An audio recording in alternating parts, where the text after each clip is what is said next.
Thank you for that introduction. Can you enable screen sharing for me, please, Eskel? Yes. All right. Thanks, Andrew and Owen and Eskel, for inviting me to give this talk. I've decided, based on Owen's introduction last week in his discussion of McLuhan as a shaman, to sort of base my discussion around that idea. So you can see my slideshow now, yes? Yes. Splendid. All right, there we go. So this is about media shamanhood. Marshall McLuhan, Out of Time. Now, the most interesting part of McLuhan for me is that most of philosophy is the discussion of the history of ideas. Of course, let's stick a one temporal anchor on this.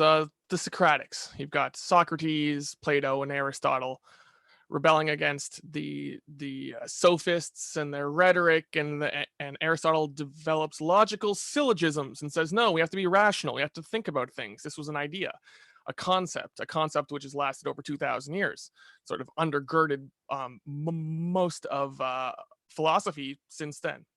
Well, McLuhan's very interesting because he sort of stands alone, at least as far as I know, as a man who is a specialist in the history of the form of ideas. That's what he did his Cambridge University doctoral thesis on, is the form of ideas. I've got it right here. It's called The Classical Trivium, the Place of Thomas Nash in the Learning of His Time. Now, McLuhan is largely misunderstood and hard to understand because this doctoral thesis, written in 1943, was not published until 2006.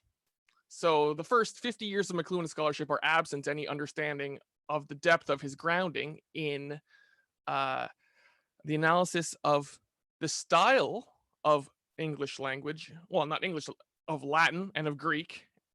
And then eventually he's an English professor, but the use of language in explaining concepts. So if you want to get down to the medium is the message, the first version of McLuhan's medium is the message is this idea that the way people speak or the way people write, the style they use, is more important and worthy of study than whatever it is they're trying to say. He gets most of his ideas from poetry. So of course, McLuhan was born in 1911. It's a very interesting time. The world is changing all over the place. As you're going to see, Nietzsche declared God was dead about 50 years before McLuhan entered upper schooling, and wars were breaking out. Obviously, World War I, World War II, and the shape of rationality itself was under threat. Now we're going to focus on one gentleman here, Henry Bergson. This one guy, this one person. If you understand the influence of Henry Bergson on the thought and the shape of all of 20th century philosophy and culture, then you've really hit a sweet spot. But the most useful way to, I think, to get the easy, simple one book answer would be to read Le Treason des Clercs by Julian Benda, which means The Treason of the Intellectuals. It's a very short book. I recommend it to everyone here. Published 1926. The Treason of the Intellectuals by Julian Benda pointed out how people's passions were overcoming their ability for rational thought and detachment. You can think of that's what modernism was. That's what the West was. It's emotion and passions and sensation overcoming the detached analytical scholar who says things even if right. In modern internet slang, you could say the 20th century was the winning of feels over reals, so to speak. Now, Henry Bergson's specific formulation of this massive change was sort of cloaked in religious terms of the spirit overcoming the machine-like analytical rationality of the mind. He put it as time truly being larger than and more important than space. Now,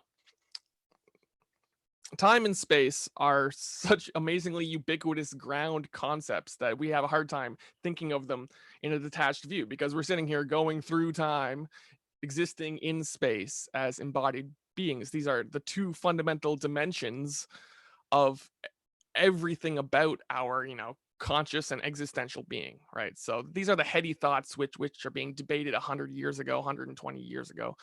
Um, and Bergson says time is more important than space because everything is flow and change, and it's just energies building and exploding, and we would say today emerging out of, out of simpler forms.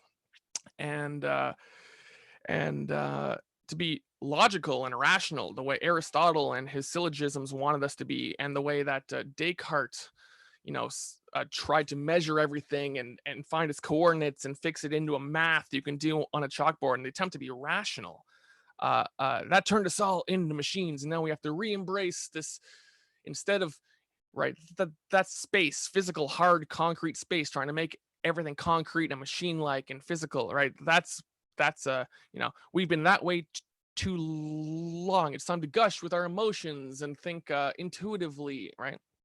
Um, Long story short, you can think of that as the ground of propaganda. You can think of that as the ground of the emerging myths, which became the national passions which fueled the world wars. You can think of anthems and music and posters and all these things as an embrace of these emotional, not rational modes of being, and they swept over Europe and the world, of course. So this is like the ground which McLuhan grew up in and was analyzing, along with every other intellectual and smart person who read literary critical magazines and attended university and tried to analyze their scene. That's sort of what I'm sure we're all trying to do here today, is look around our world in the year of 2021 and say, what the hell's going on? How do I step back from this and analyze the passions and the ideas which are creating our world? Um, so there were a lot of cults. Occultism was huge. There was theosophy growing out of various sources, like say you've got the Golden Dawn and Crowley and all these groups. People were consulting mystics and holding seances and getting into occult and esoteric topics like alchemy and studying all these sort of new age syncretic religions. um, McLuhan was a hardcore Catholic, and I mean, he converted. He went to mass every single day, 7 days a week.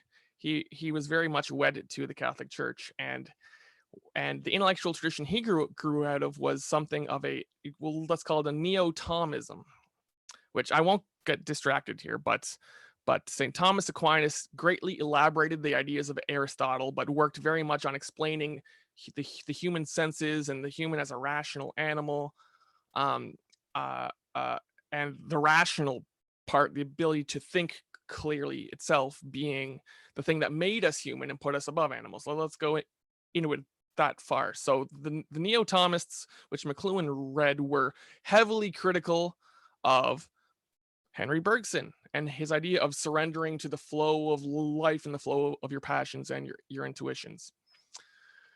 So let's get into this thesis just a little bit. The Classical Trivium, The Place of Thomas Nash and the Learning of His Time, very dense book. It's divided into 3 parts. It goes over, from Plato and Aristotle through the classical periods of, Cicero, Rome, and then through all of medieval history, straight up through to the Renaissance and then the Enlightenment. And he's analyzing, here people are being rational, and then all the schools become too rational, and then they have to rebalance back to rhetoric and being emotional, and now they're being too emotional, and now a new age of rhetoricians or of logicians arrive, right? It's sort of like the tipping balance and dynamic back and forth between, um say, Daniel Kahneman's system 1 thinking and system 2 thinking, or right brain and left brain, or being, masculine or being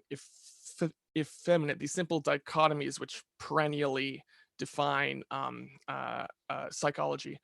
So so that's what he's doing in like 1942. He's nobody yet. He's at Cambridge taking his second English doctorate, and he's basically rewriting all of 2,000 years of Western history in terms of the form the discussions take and the form that the texts take, as opposed to the ideas being discussed in them. This is something he considered as the logos, as defined by the Stoics, and conceptualized as the classical trivium of dialectic, rhetoric, and grammar. The thing is, he saw this history right up to his present day of the political discussions and topics which were going on in the educational scene while he was becoming a university professor. And he wrote heavily criticizing the direction which schools were taking in the 1920s and 30s and 40s and how they were implementing their curricula. There's a fantastic essay in his called the Ancient Choral in Modern America, where he explains that Cicero's ideal doctus orator demanded encyclopedic learning, creating perspicacious, which means penetrating insights, right? Perspicacious, self-governing minds. So you got to teach people a whole bunch of topics so that they can be eloquent on a whole bunch of things and speak to other people and express their ideas well. McLuhan focused on rhetoric because knowing how to speak well and knowing how to convince people also simultaneously prevents you from being taken for a fool, being taken in by propaganda, being taken in by smooth talking salesmen, being taken in by right to learn how to be eloquent is to learn how to not be a sucker. So McLuhan emphasized teaching people rhetoric and teaching them a whole swath of ideas when he criticized education. Schooling in the 20th century, however, had turned towards this modern progressive specialisms or narrow-minded fixation on one technical subject, which turned students into subunits of the state fixated on a single technicality. So school was creating students who, once they graduated, were useful for one thing only. Now, I'm going to read a small section of this essay, the concluding paragraph, because it illustrates a few things. One, McLuhan's amazing faculty for the English language, and two, the state of education as he criticized it in 1946 when he wrote this essay. The Ancient Choral. I have done what I could to suggest that behind the immediate controversy about the Great Books program lies not only the basic cleavage of American culture, but a quarrel whose roots are in ancient Greece. Between the speculative dialectician and scientist who say, quote, the glory of man is to know the truth by my methods, end quote, and the eloquent moralist who says that, quote, the bliss of man is good government carried on by copiously eloquent and wise citizens, end quote, there need be no conflict. Conflict, however, will inevitably arise between these parties when either attempts to capture the entire education of an age or a country. The Ciceronian, particularly in a democracy, could reasonably have charge of all education until graduation from college. Intimate association with the scientific spirit, whether inculcated by logic or dialectics or by the physical sciences, can very well afford to be postponed until the stage of graduate study. It would seem, however, that some knowledge of the history of the present dispute would serve to diminish the fog and the passions aroused at present, and would substitute some light for much heat. Of course, no human difficulties ever seem inevitable to the historical gaze. A reasonable inquiry would deprive us of that major distraction from boredom, which is invariably sought in hasty accusation and warm rejoinder, where both parties raise convenient inconsequence to the level of an intellectual virtue. Okay, so all he's saying there is, let's teach the kids rhetoric, and then if they want to learn a science or become an engineer later in life, teach them then, but teach them both. Don't, right, the humanities should not be fighting the STEM fields in school to define the entire curriculum.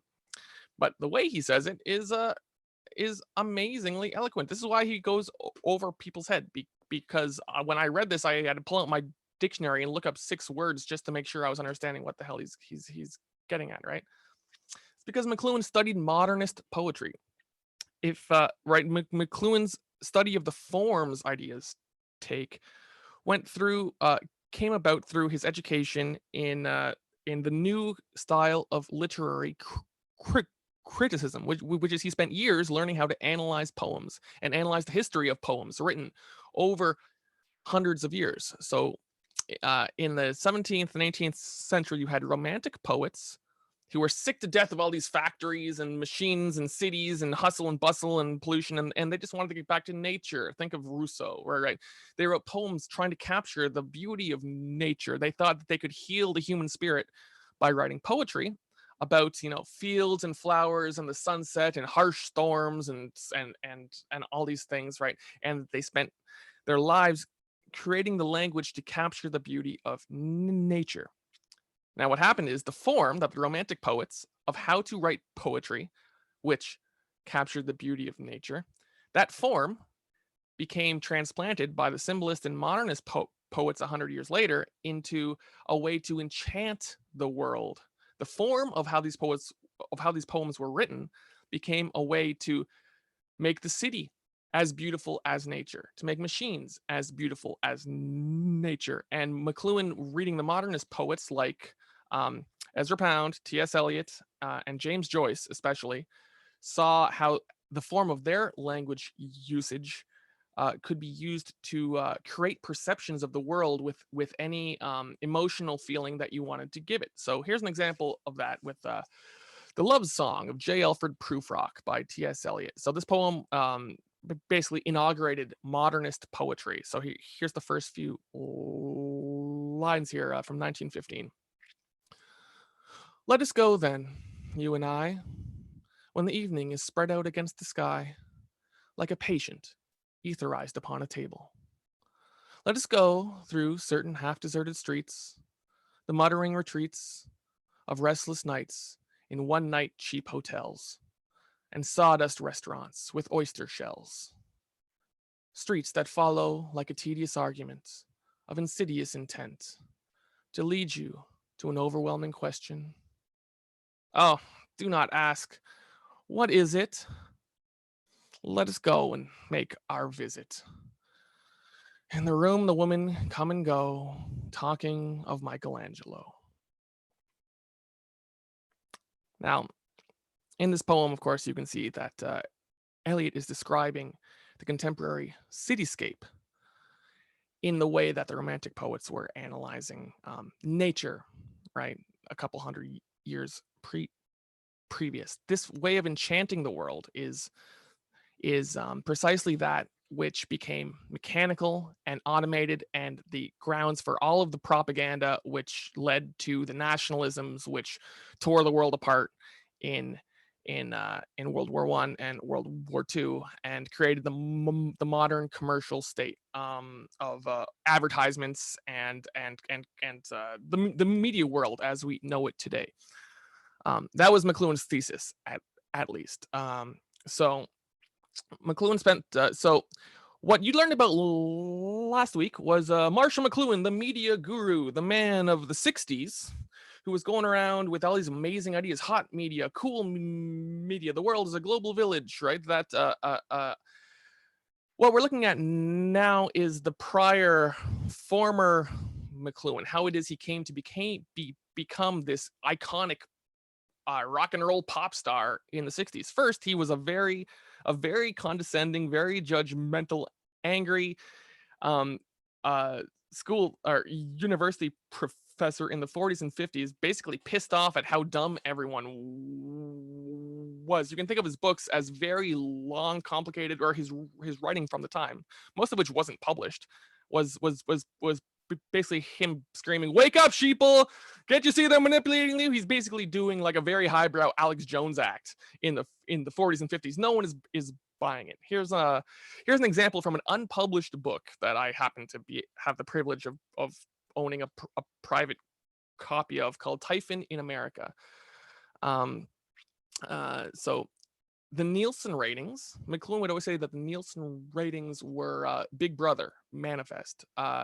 He would call pollsters polstergeists, because what they did was they'd measure what everyone was thinking and then make the world do stuff magically that fit what everyone wanted the world to be, right? So he audience screening, right? They had started in the 40s measuring audience reactions to movies scene by scene. So before a film premiered at the box office, right, let's say Gone with the Wind or something like this, they'd fill an audience with people and a little dial that was like, "How excited are you? Oh, I love this. This is boring." And everyone would sit there with their dial and twist it back and forth, and then the film editors would cut out the boring bits, right?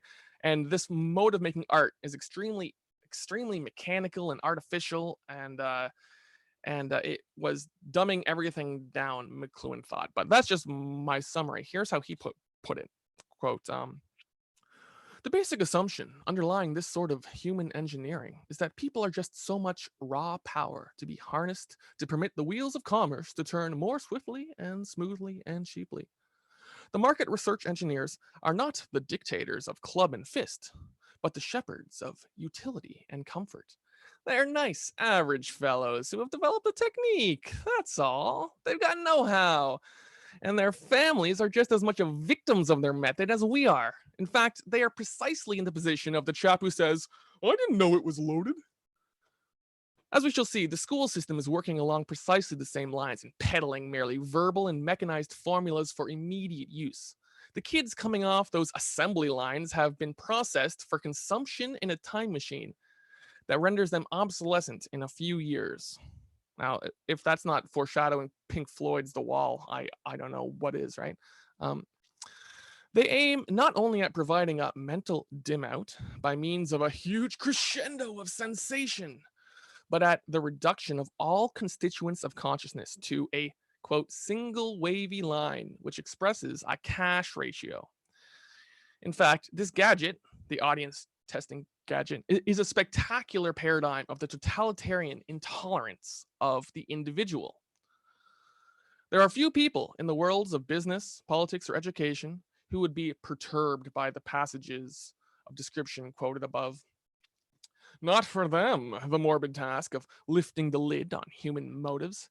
It is significant that there's a rough parallel, says one author, between Hegelian communist and Anglo-American economic theories on the big matter of, quote, the laws governing supply and demand and the movement of prices through the marketplace, end quote.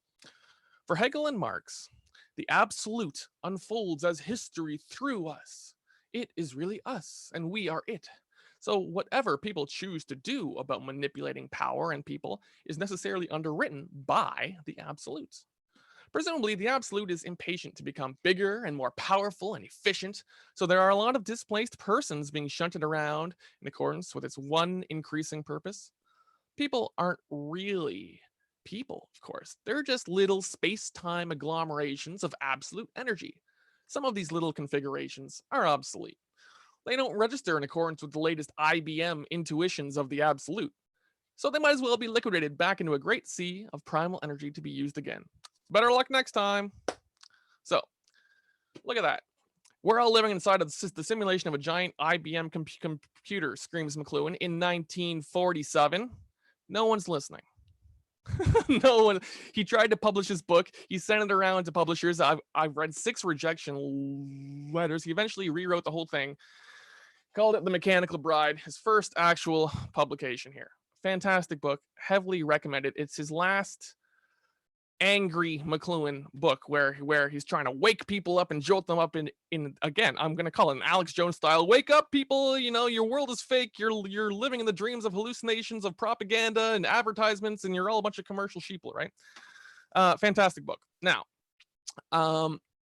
in this, however, he makes so many fantastic observations, which he would later discuss dispassionately and analytically about the media. One of them is that the front page of the newspaper, in this example here, he uses the very first exhibit, is the front page of the New York Times.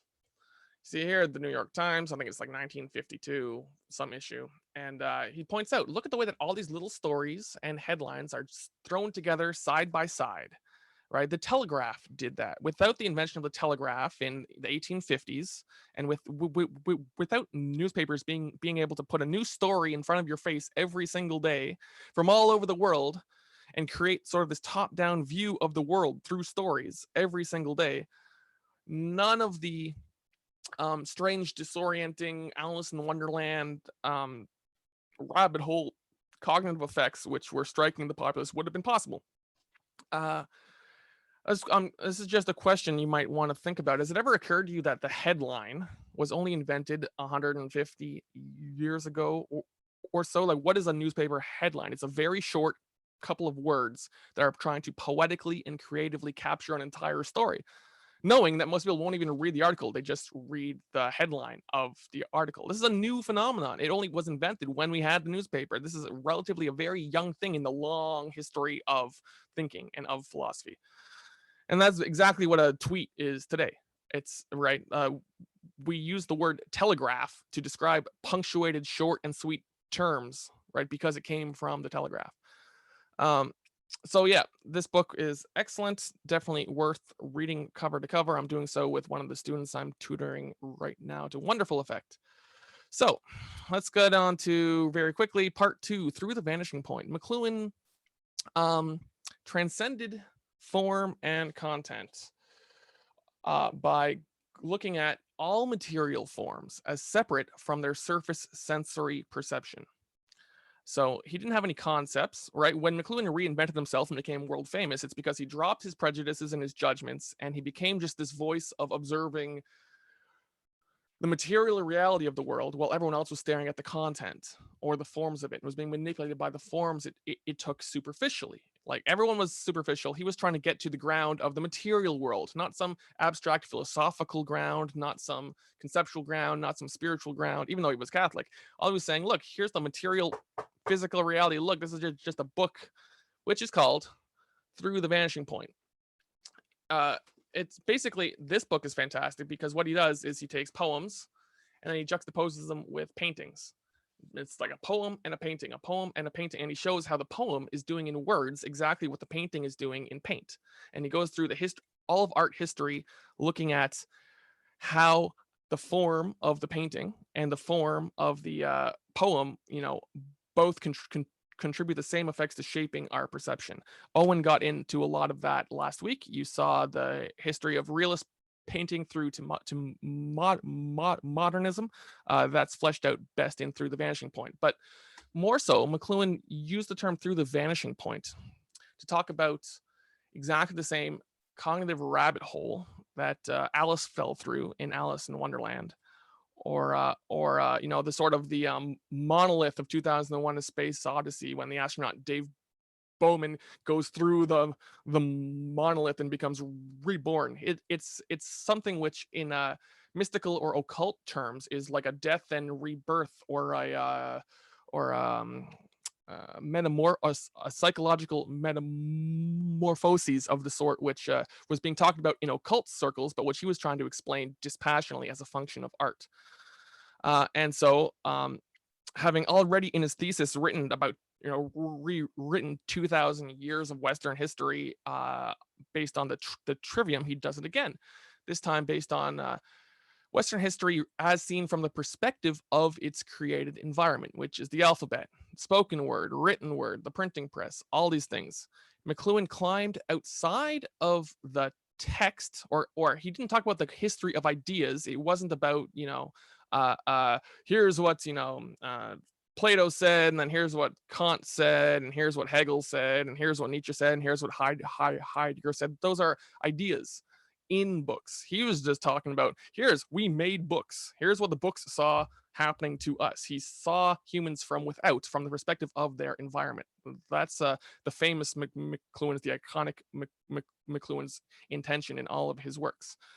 And as Owen differentiated last week, there is the world of acoustic space, which is literally the animal passionate condition of just twitching your head around with like you have ADHD, constantly being distracted by everything all the time and only communicating through words which you speak and then are fleeting and gone in the wind and just living perpetually in the now. And then how the handwritten phonetic alphabet, which is very slow to read. I mean, come on, everyone's handwriting sucks nowadays. You know how hard it is to read someone's handwriting, but when you can see someone's thought in words written down, you can go back and read it again. And it's like you've taken someone's thought and you can step outside of it. And now instead of them just saying it and you reacting to it in the moment, they say it and it's written down and you can go back and you can analyze it and you can step out and you can become that precocious kid in Sunday school who comes up with questions to try and stump the priest, because now you're analyzing the scene. You've created a separate detachment from the scene. That's what the alphabet did.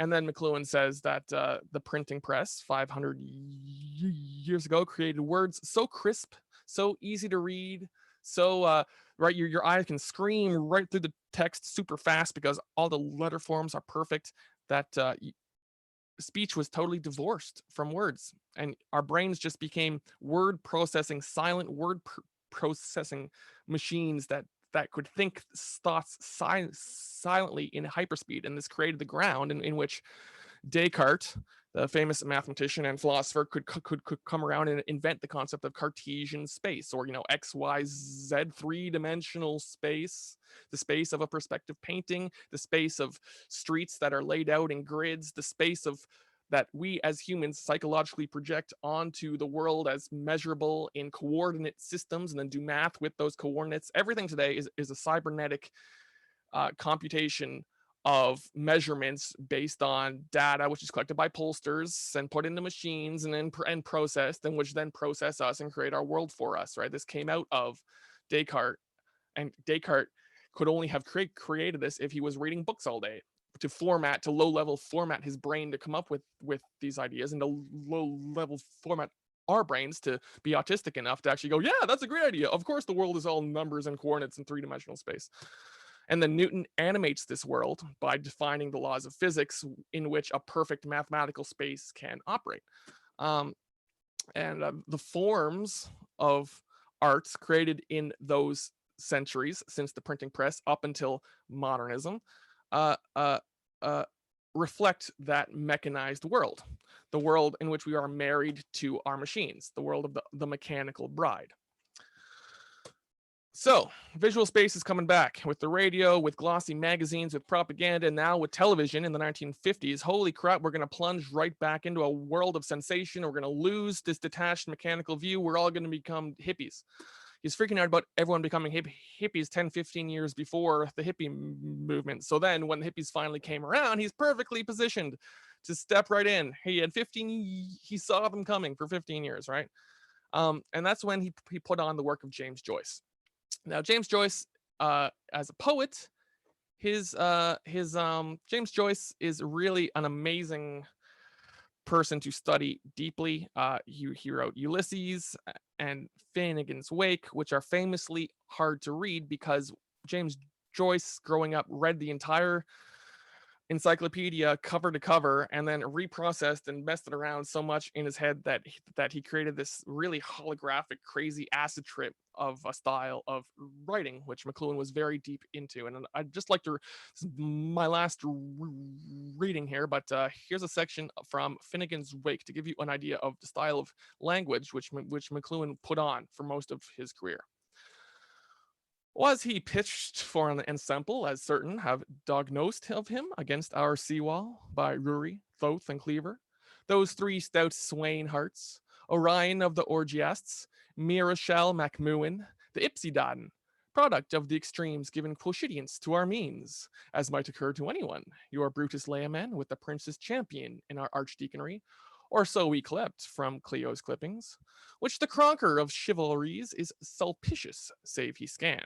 For ancients, link with presence as the human chain extends, have done and will do again, as John, Polycarp, and Irenaeus, eye to eye, I witnessed, and to Paddy Palmer. while monks sell you to archers, or the water of the Livying goes all the way from all fish from Sarah's drawhead, the quarrelsome, to Isaac's, the laughed but one, with her minilisp exterior to his monoloth interned.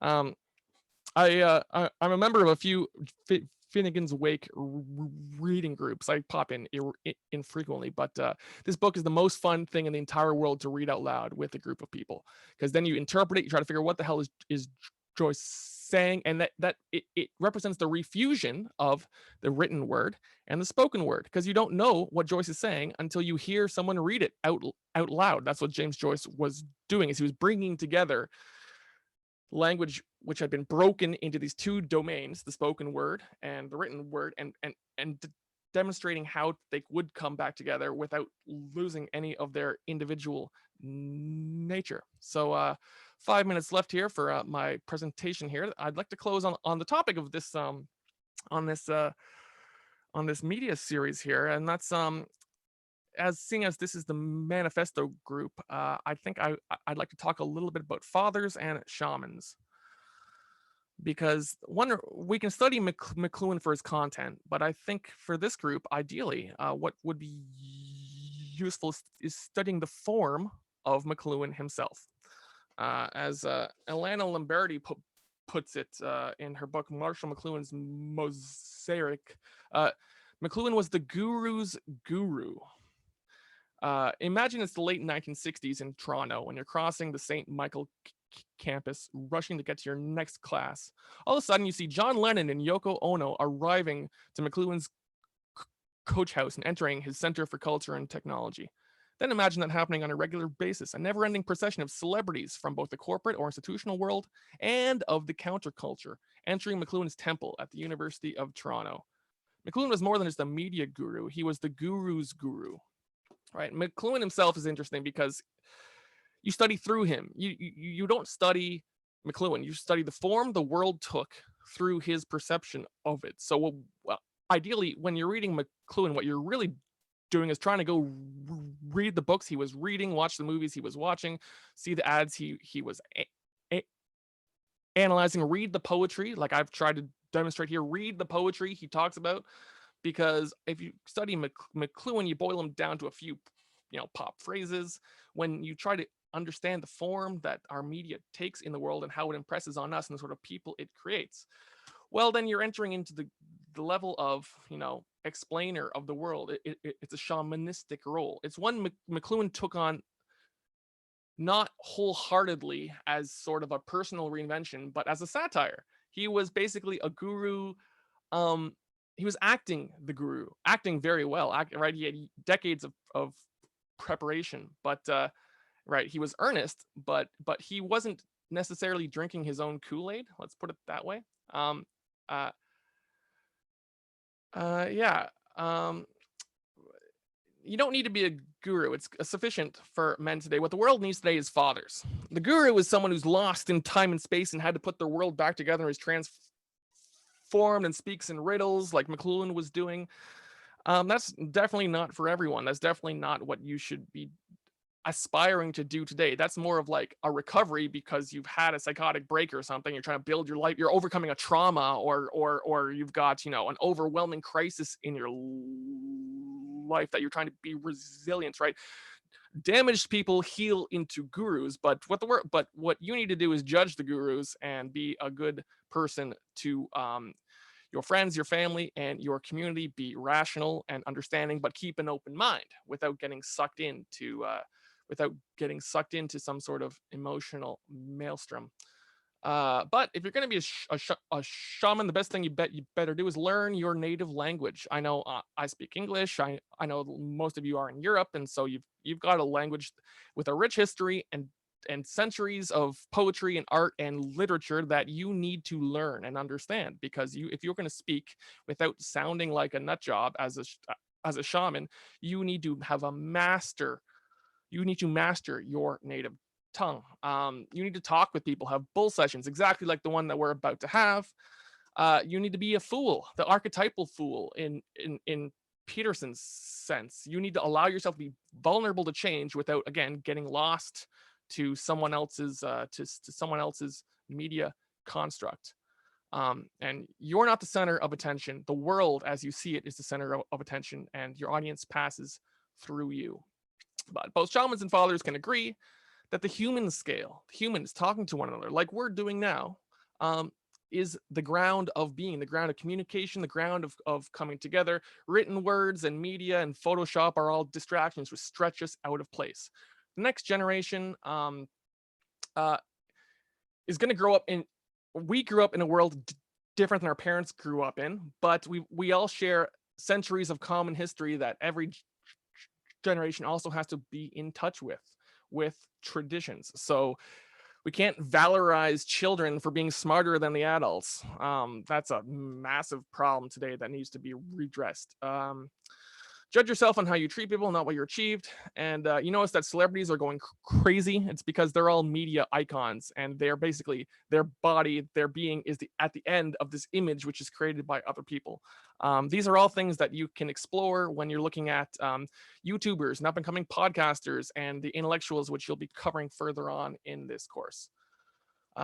So here's some of the probes we could get into during our group discussion here, but that about wraps it up for my context for the McLuhan you were introduced to last week. Thank you, guys.